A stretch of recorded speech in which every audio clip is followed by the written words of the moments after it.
दोस्तों, धर्म ग्रंथ ज्ञान यूट्यूब चैनल में आप सभी दोस्तों का स्वागत है।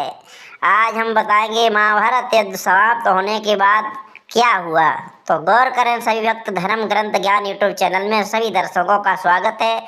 हमारे चैनल को सभी भाइयों से निवेदन है कि ज़्यादा से ज़्यादा सब्सक्राइब करें, जो आपको हमेशा अच्छी अच्छी वीडियो देखने के लिए मिलती रहें, और घंटी वाला बटन अवश्य दबाएं। महाभारत युद्ध समाप्त होने के बाद यादवों का प्रभाव काफ़ी बढ़ता जा रहा था और वह आपस में ही संघर्ष करने लगे थे।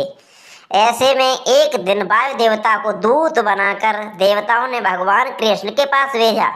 वायुदेव ने भगवान कृष्ण से कहा, देवताओं ने मुझे भेजा है, आपको जो भेजा था पृथ्वी का भार कम करने के लिए, वो आपने अपना काम पूरा कर लिया, अवतार लिया था। अब आप कार्य पूरा हो गया है आपका। अगर आपकी इच्छा हो तो आप अपने लोक वापस आ जाएं, अथवा आपकी अभी पृथ्वी पर रहने की इच्छा हो तो आप यहाँ रह सकते हैं। भगवान श्री कृष्ण ने उस दूत के वचनों को सुनने के बाद कहा, जब तक यदुवंशियों का अंत नहीं हो जाता है तब तक तो हम पृथ्वी पर रहेंगे, और इनका अंत का समय आ चुका है और अंत की व्यवस्था भी कर दी है। मैं यहाँ से 7 दिनों के अंदर भूलोक त्याग करके अपने लोक के लिए प्रस्थान करेंगे। ये बात सुनकर वायु देवता वहाँ से चले जाते हैं। भगवान श्री कृष्ण के ऐसे कहने पर वायु देवता वापस चले गए, लेकिन द्वारिका में अशुभ होने लगे। एक दिन सभी यदुवंशी प्रभास क्षेत्र यानी वर्तमान सोमनाथ मंदिर के पास स्थित तट पर आए। यही यादवों में आपसी का कुछ विवाद हो गया और एक दूसरे को मारने लगे। कुछ ही समय में सभी यदुवंशी काल के गाल में चले गए। इस स्थिति को देखकर बलराम जी सागर तट पर बैठे बैठे देख रहे थे। भगवान श्री कृष्ण और उनके सारथी तारुक ने देखा कि बलराम जी के मुख से एक विशाल नाग बाहर निकल रहा है। समुद्र उस नाग की स्तुति कर रहा है। कुछ ही समय में वह नाग सागर में समा गया। इस तरह बलराम जो शेष नाग के अवतार थे, शरीर त्याग कर क्षीर सागर में चले गए। सोमनाथ मंदिर से दूर बलराम जी ने देह त्याग कर लिया।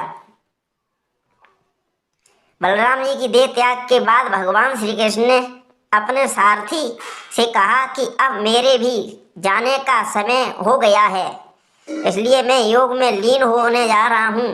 द्वारिका में जो लोग बचे हुए हैं उन सभी को कह दो कि अर्जुन के आने के बाद वह द्वारिका छोड़कर उनके साथ चले जाएं, क्योंकि अर्जुन के द्वारिका से जाने के बाद मैंने समुद्र से जो भूमि द्वारिका नगरी बसाने के लिए ली थी, समुद्र ने मुझे दी थी, वो समुद्र अपनी जमीन अपने पास ले जाएगा और सारी द्वारिका डूब जाएगी।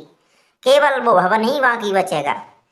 इसके बाद भगवान श्री कृष्ण योग में लीन हो गए और अचानक जरा नामक शिकारी ने भगवान श्री कृष्ण के पैर को मृग की आंख समझकर दूर से बाण चला दिया। इस बाण के चलते ही भगवान मूर्छित हो गए और जरा से जब श्री कृष्ण को देखा तो काफी घबरा गया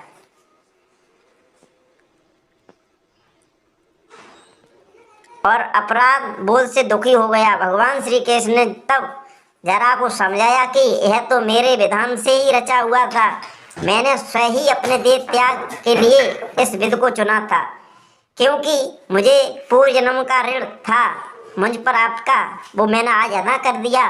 क्योंकि पूर्व जन्म में मैंने तुम्हें अपने बाण से मारा था, तब तुम बाली थे। ये कहकर भगवान अंतर्ध्यान हो गए। जब भगवान अंतर्ध्यान हुए, जब अर्जुन द्वारिका पधारे और सब हाल जाल जाना, तो यदुवंशियों के सब पहचान कर उनका अंतिम संस्कार किया। श्री कृष्ण के जाने के बाद रुक्मिणी और जामवंती ने भी देह त्याग कर दिया। बलराम जी की पत्नी रेवती ने भी देह त्याग कर दिया। इसके बाद दुखी मन से अर्जुन द्वारिका से सभी बचे हुए लोगों को अपने साथ लेकर लौट पड़े और अर्जुन के द्वारिका से जाते हुए समुद्र ने द्वारिका नगरी को डुबा दिया। इसके साथ ही कल लोग धरती पर